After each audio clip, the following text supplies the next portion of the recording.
नमस्कार, मैं हूं शंकर। न्यूज बाइस्कोप पे आप सबों का स्वागत है। बात करेंगे बिहार की सियासत में बहुत कुछ ऐसा चल रहा है जो अब लगता है कि चरम पर है अपने, क्योंकि जिस तरह से नीतीश कुमार से मिलने के लिए लालू प्रसाद यादव और तेजस्वी यादव पहुंचे, उसके बाद नीतीश कुमार के मंत्री और उनके खासम खास माने जाने वाले अशोक चौधरी राज्यपाल के यहां पहुंचे। बहरहाल जब पूछा जा रहा है तो वो ये कह रहे हैं कि सीट बंटवारे को लेकर बैठक हो रही है, बातचीत हो रही है, लेकिन कयास इस बात को लेकर लगाए जा रहे हैं कि अंदर खाने बहुत कुछ चल रहा है। ज्यादा जानकारी के लिए इस वक्त हमारे साथ हमारे बिहार संपादक एसके राजीव जुड़े हुए हैं, उन सीधे चलेंगे उनके पास। राजीव जी, जो दिन भर एक तरह से कहा जा सकता है कि राजनीतिक गहमा गहमी रही, पहले लालू यादव और तेजस्वी नीतीश कुमार के पास पहुंचे, फिर उनके खासम खास अशोक चौधरी राजभवन गए, उसके बाद बीजेपी की भी आपात बैठक हो गई, तो क्या लग रहा है, क्या लबोलुआब, क्या कुछ निकलकर सामने आ रहा है? नहीं, देखिए उदय जी, दरअसल में पिछले 24 घंटे से, यानी कि आप कह सकते हैं कि कल से ही लगातार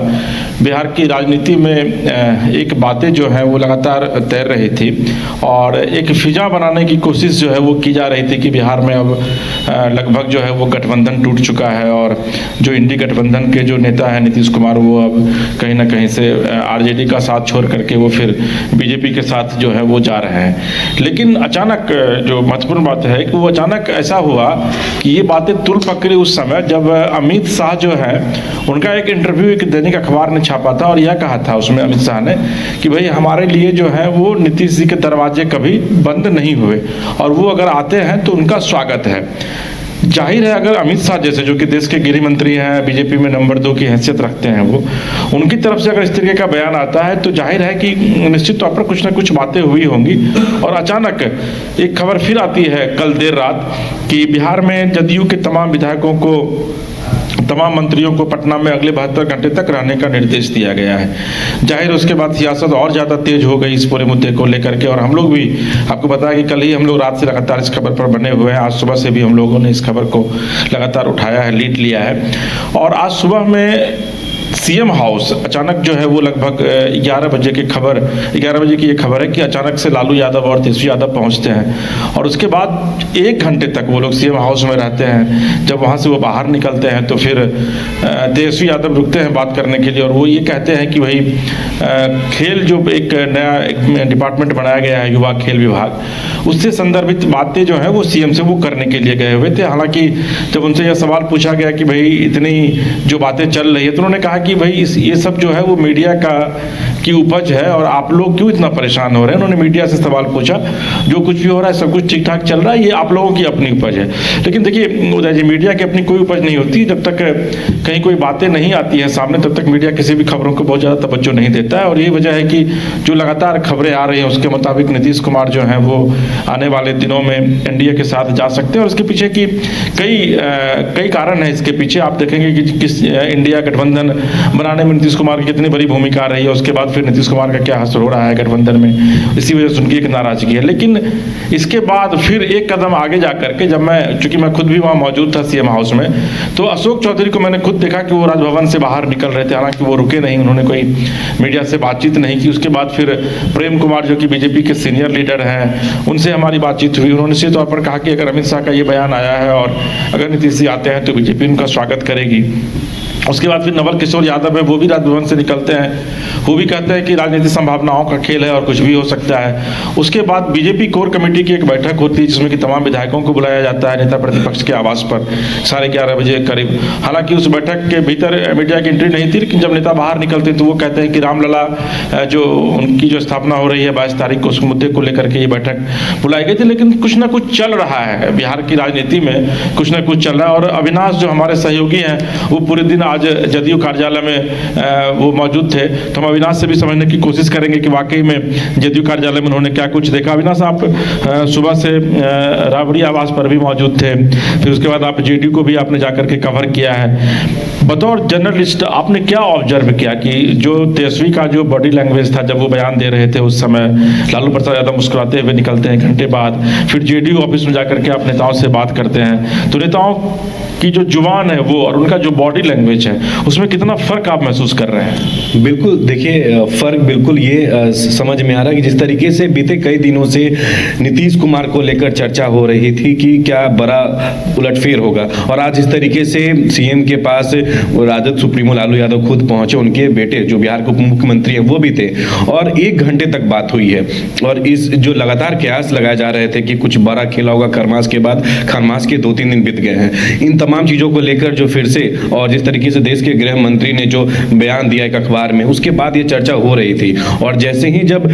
लालू यादव निकलते हैं मुस्कुराते हुए, उसके बाद तेजस्वी यादव अपने आवास में जाने के बाद, बाहर आने के बाद बयान देते हैं कि ऐसा कुछ भी नहीं है, बिहार में बीजेपी का सुपड़ा साफ होगा। जो आप लोग सवाल कर रहे हैं कि एक बार फिर से बदलाव होगा, पल्ला झाड़ेंगे नीतीश कुमार, इस पर तेजस्वी यादव ने हालांकि कहा है कि ऐसा कुछ नहीं, आप लोग व्यूज के लिए सब करते हैं, आपका एजेंडा है। लेकिन ये बड़ी बात है कि अशोक चौधरी जो बिहार में मंत्री हैं, नीतीश कुमार के काफी करीबी कहे जाते हैं, उन्होंने इससे पहले कभी ऐसा बयान नहीं दिया था नीतीश कुमार को लेकर। जब हमने सवाल किया कि क्या ये जो खबर चल रही है नीतीश कुमार को लेकर, देश के गृह मंत्री ने एक अखबार में जो है बयान दिया, उसको लेकर उन्होंने कहा कि अमित शाह ने कभी मना नहीं किया है, अमित शाह ने कभी ऐसा बयान नहीं दिया है कि नीतीश के लिए दरवाजा बंद है। तो इससे जरूर साबित होता है कि ये जो बॉडी लैंग्वेज नीतीश के करीबी मंत्रियों का, नेताओं का, विधायकों का जो अभी दिख रहा है, वो कहीं ना कहीं एक संकेत देता है जरूर कि बिहार की राजनीति में एक बड़ा खेला होगा। दूसरी एक और महत्वपूर्ण चीज है अविनाश की बीजेपी की तरफ से भी जिस तरीके से बीजेपी पहले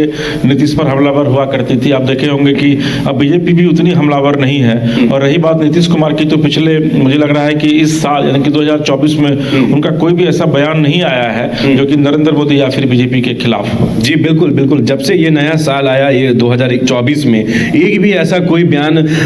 नीतीश कुमार ने पत्रकारों को नहीं दिया जिसमें वो एंटी बीजेपी कोई बात उन्होंने कहा। उन्होंने बीजेपी के खिलाफ में कोई बात नहीं कहा, हालांकि पत्रकारों से कई बार 1-2 बार रूबरू हुए हैं, लेकिन बीजेपी के खिलाफ नहीं कहा। और बीजेपी की तरफ भी देखिएगा तो उनके प्रदेश अध्यक्ष जो सम्राट चौधरी हैं, कई मंत्री हैं, केंद्रीय राज्य मंत्री, वो बिहार दौरे पे थे, लेकिन उन्होंने राजद पे जरूर टारगेट किया, लेकिन नीतीश कुमार के खिलाफ एक भी शब्द नहीं किया। इससे ये जरूर साबित होता है कि जरूर अब कुछ न कुछ खिचड़ी पक रही अंदर खाने से, और बिहार की राजनीति में एक बड़ा बदलाव होगा। दूसरा विनाश की कल मोहन यादव आए हुए थे, मध्य प्रदेश के सीएम हैं। आपने देखा होगा कि उन्होंने जो स्पीच दिया है,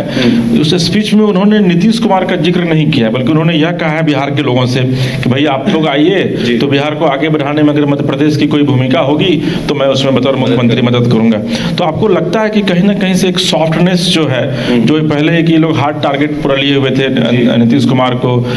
वो एक कहीं ना कहीं से सॉफ्टनेस अब बीजेपी के जो बड़े नेता है उनके भीतर भी दिखने लगी। बिल्कुल दिख रही है। और जिस तरीके से देखिए, जो मध्य प्रदेश के सीएम मोहन यादव को लेकर ये जो खबर चल रही थी कि बिहार में आएंगे, कुछ बड़ा ऐलान करेंगे, लेकिन मोहन यादव पैलेस के मेमोरियल हॉल गए, वहां कृष्ण भगवान को लेकर ही ज्यादातर उन्होंने भाषण दिया। जब वो बीजेपी पार्टी ऑफिस में आते हैं तो बीजेपी के कई मंत्रियों ने और नेताओं ने उनका स्वागत किया। बतौर जब वो मंच पे गए, जब बीजेपी दफ्तर में उन्होंने जब भाषण दिया, तो एक भी उन्होंने ऐसा स्टेटमेंट नहीं रखा जो नीतीश कुमार के खिलाफ हो। और उन्होंने तेजस्वी यादव की तरफ जरूर इशारा किया अपने भाषण में, लेकिन नीतीश कुमार के खिलाफ एक भी उन्होंने कड़ा कोई स्टेटमेंट नहीं दिया, हालांकि कोई स्टेटमेंट दिया ही नहीं। तो ये जरूर साबित हो रहा है बिहार की सियासत में भी और ऊपर से भी कि कहीं ना कहीं अब नीतीश कुमार के लिए बीजेपी एक सॉफ्ट कॉर्नर जो है बना के रख रही है। मेरा से एक आखिरी सवाल है और ये बहुत ही महत्वपूर्ण है कि चूंकि 5 तारीख से विधान मंडल का सत्र जो है, बजट सत्र, वो उसकी शुरुआत हो रही है। कहा यह जा रहा है कि जो कि 22 तारीख को अयोध्या में रामलला आ रहे हैं,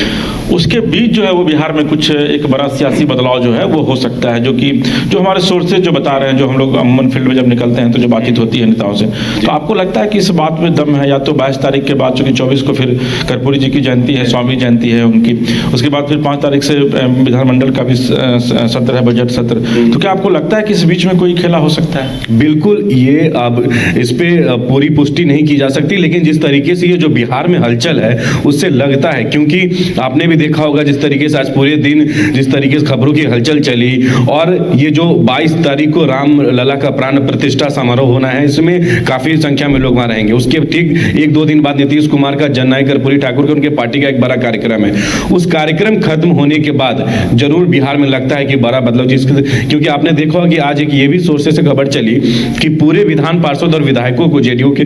3 दिनों तक जो है अल्टीमेटम मिला कि वो पटना में ही रहे, राजधानी में ही रहे। इसका मतलब ये जरूर है कि जरूर सभी विधायकों से नीतीश कुमार कुछ बात करेंगे, विधान पार्षदों से बात करेंगे। अगर नीतीश कुमार ये सोचते भी हैं कि कहीं दूसरे तरफ जाना है, तो इन सभी चीजों को लेकर नीतीश कुमार ये जो पटना में उनका कार्यक्रम है वेटनरी ग्राउंड में, उसके बाद जरूर ये फैसला ले सकते हैं और ये सबकी निगाह पर बनी हुई है। देखिए उधर वेटनरी ग्राउंड में 24 तारीख को कर्पूरी जी की स्वामी जयंती मनाई जा रही है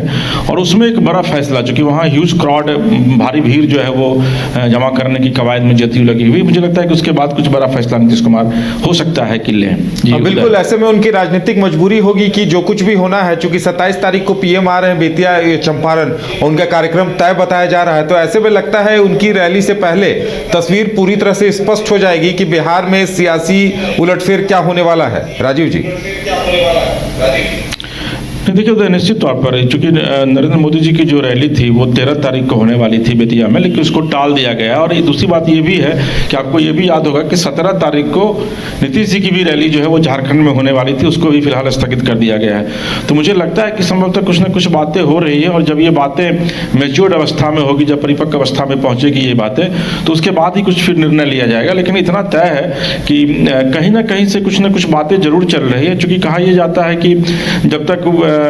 कुछ बातें चलती नहीं है तब तक वो बातें फिर निकल कर सामने नहीं आती हैं। हालांकि अमित शाह ने क्या बयान दिया, उस बयान के अपने अलग मायने हैं, लेकिन पिछले कुछ दिनों से जो अभी अविनाश से बातचीत हो रही है, चूंकि ये सीएम बीट देखते हैं और नीतीश कुमार पर इनकी बड़ी पैनी नजर रहती है, तो इन्होंने खुद भी बताया कि नीतीश कुमार का जो बॉडी लैंग्वेज है वो पिछले खास करके 2024 में कुछ बदला बदला सा दिख रहा है। और बॉडी लैंग्वेज ये बता रहा है कि नीतीश कुमार अब जो है पूरी तरीके से